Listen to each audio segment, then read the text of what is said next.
Hey guys, today I have another book overview video. This time a very exciting one because it's one book that I was waiting for a very long time. And that book is The Legend of Zelda Hyrule Historia. Now, for those of you that don't know, this is a book that was published in Japan to commemorate the 25th anniversary of the Legend of Zelda series. And it was released, I believe, a year ago, and soon after the localization got confirmed, and Dark Horse is publishing the book here in North America. So this is the regular edition. There's a limited edition that I didn't even bother trying to get it. The limited edition has a leather cover with golden pages here, but other than that the contents are the same, and this is a great deal. If you guys are looking into buying this book, go buy it now from Amazon.com. It's under $20, which is a steal. The retail price of this is $40. So let's take a look. The cover, this is a hardcover. As you can see, it has a golden theme here that is shiny and reflective. There I am, as you can see, and it has it's not a glossy cover. It's like a matte type of finish. Very hard, very durable, it seems like. And that's the cover with the Triforce logo and the what I'm assuming are the three elements of the goddesses from the creation of Hyrule.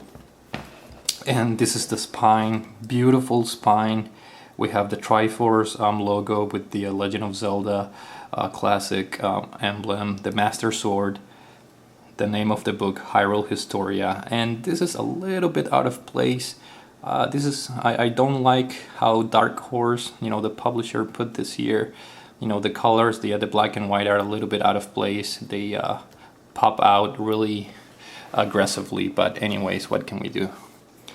This is the back, and it has a brief explanation, just saying what I told you guys, that this has never before seen concept art and character designs. And most importantly, the reason why this book is very popular among Zelda fans, it's because this book, for the first time ever, Nintendo released the official timeline of The Legend of Zelda.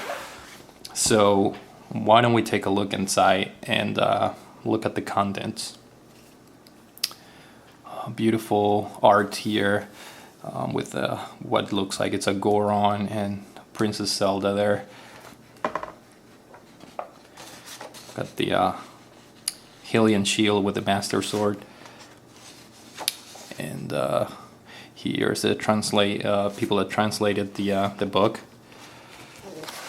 I guess a preface and some words from Shigeru Miyamoto, the creator of the Legend of Zelda series. There's his signature and the drawing of Link, the games that he has worked on. Really nice, glossy, and they're not extremely glossy. The pages are very high quality. I'm really satisfied.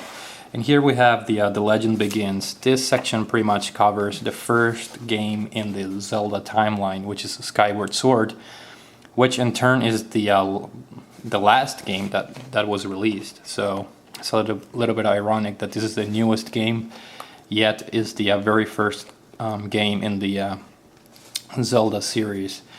And it's the creation of the Master Sword. So here we have, the concept art. This is I don't know if you guys remember, this was the very first concept art revealed for Skyward Sword that I believe IGN unveiled. Here we have the Loftwing, which is the bird that transports you. And here we have just beautiful art. You have early concept drawings from Princess Zelda. You can see all the variations, how they came out with the different character designs, and it's just absolutely amazing.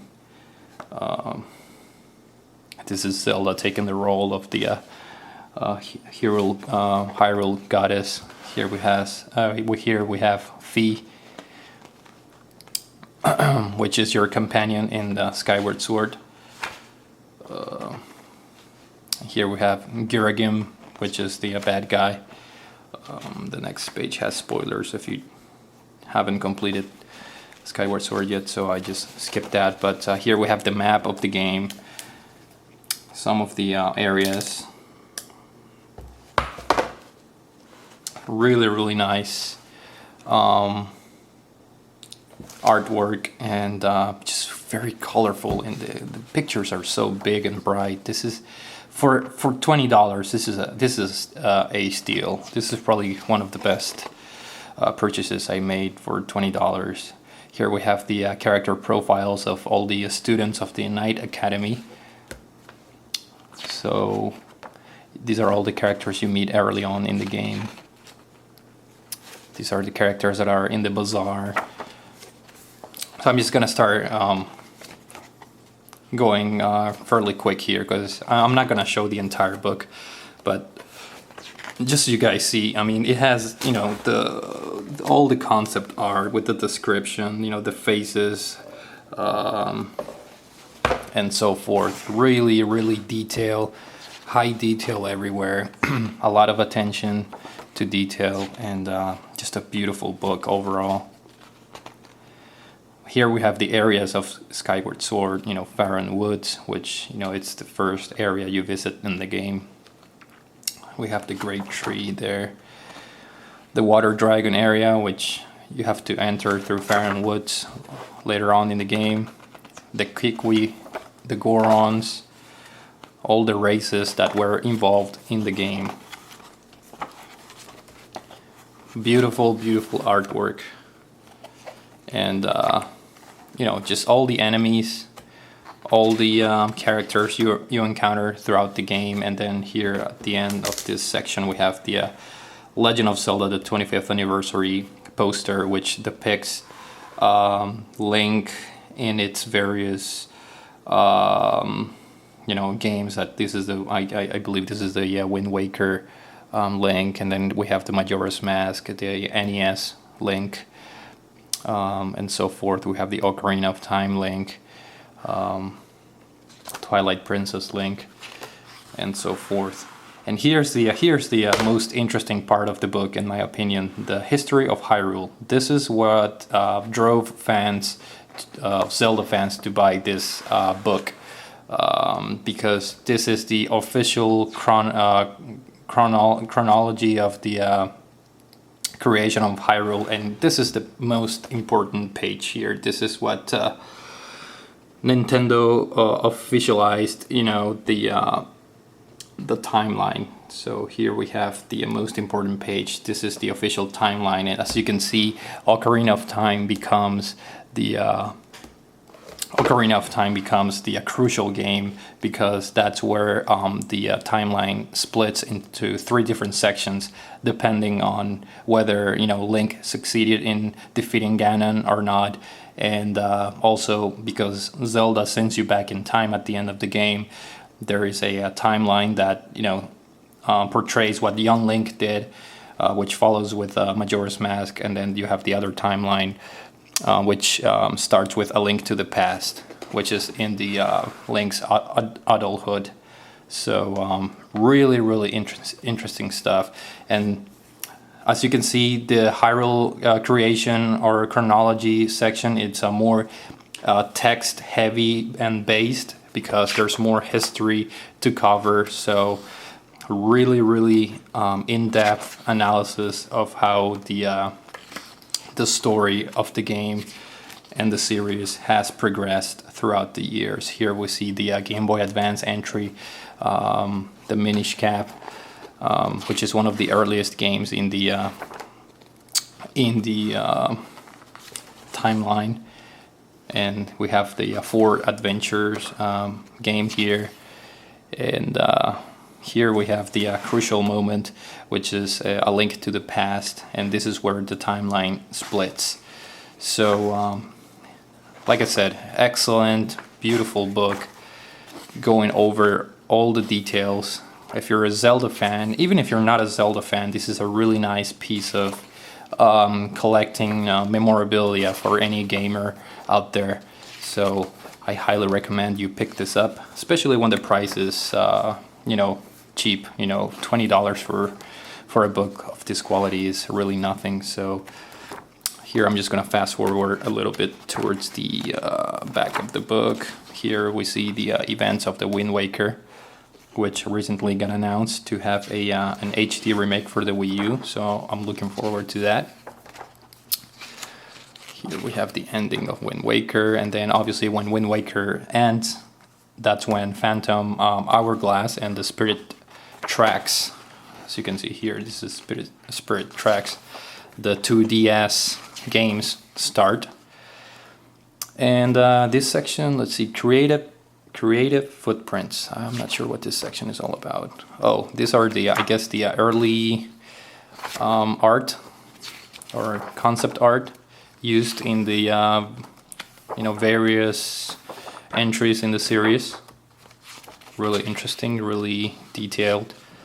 You can see the evolution of all the characters being displayed here. You have the glass work there. Beautiful, beautiful, just fantastic. Twilight Princess Link, one of my favorite Link designs and one of my favorite Zelda games. Twilight Princess, fantastic game. And then we have the here the villain of the game, Zant, Princess Zelda, as seen in the Twilight Princess game. And then obviously we have Ganondorf. And then we have the ancient hero, which a lot of people seem to believe this is actually Link, the Ocarina of Time Link reincarnated into this skeleton warrior, and he's the one that teaches you how to manipulate the Master Sword, and he teaches you different techniques throughout the game, throughout Twilight Princess. We have here all the races like the Gorons, the Zoras. You have the Deku Toads, Twilight enemies. Let's just fast forward a little bit here. Then we have the characters from other games such as Wind Waker.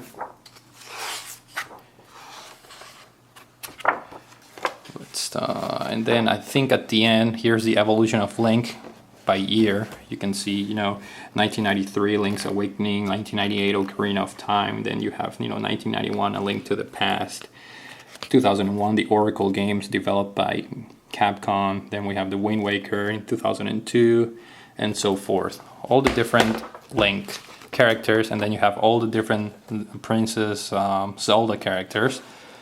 Really, really awesome stuff. All the different Ganon or Ganondorf characters, and then we have an overview of all the games released. You have the American box art, you have the Japanese box art. Fantastic, a lot of attention to detail. You have the you know, the limited or the, you know, the limited editions or the special edition games that were giving as promotional items for the Nintendo GameCube. We have Eiji Aonuma, with the Zelda producer of the later Zelda games. And at the end, I believe we have this manga or, yeah, I guess comic story of Zelda. So that's kind of cool. I'm not that much into comic books or mangas or whatnot, so, but it's kind of cool that the game has that. So yeah, that's about it, guys. This is a fantastic purchase. If you're a Legend of Zelda fan, please make sure to check this out, especially since it's only $20. If you're a game collector, definitely this is a very nice item to add to your collection. Very hefty book, very nice quality. As I mentioned, this is the regular edition. There's also a limited edition, which it's already sold out. So personally, I'm very happy with the regular edition. It has a beautiful cover, beautiful quality in the materials. So yeah, that was my The Legend of Zelda Hyrule Historia overview. And thank you guys for watching, and I hope you enjoyed the video.